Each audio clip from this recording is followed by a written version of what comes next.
این نفرانی که ما بالا قید کردیم میان آنها تیمور رحیموف است. دوستان عزیز، پرچم جمهوری تاجیکستان است در قطار پرچم‌های استرالیا، گرجستان و برزیلیا. این شب البته بالافشان خواهد شد با هنر شایسته تیمور رحیموف جناب موریس جاناشویلی. این سابق سرگرم هنرپیشه‌ای موسیقی اکنون برای جایزه‌داران و غالب وزن جمع 100 کیلو نشانه ها را تقدیم می کند.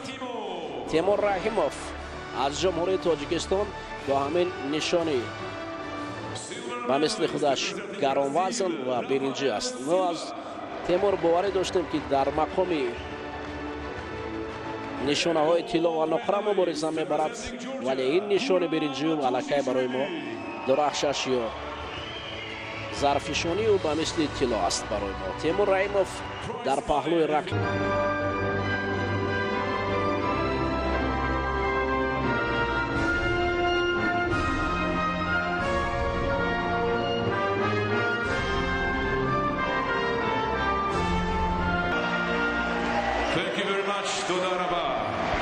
همینجا دوستان عزیز، اکنون ما گزارش نوبتی خیش را از قسمت فینالی روز سیومی گراند اسلم تل آویو اسرائیل به انجام می‌رسانیم. حالا پهلوی پهلوانان سنگین وزن، پهلوان قد بلند تاجیک تیمور رحیموف را می‌بینیم که نشان برنجی به گردن آویخته است و قطار مدالدارها اکنون ماسک میگیرد و چهره او را ما میبینیم.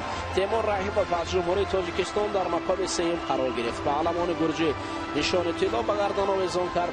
برزیلیایی در مقام سوم و همچنین استرالیا در مقام سوم.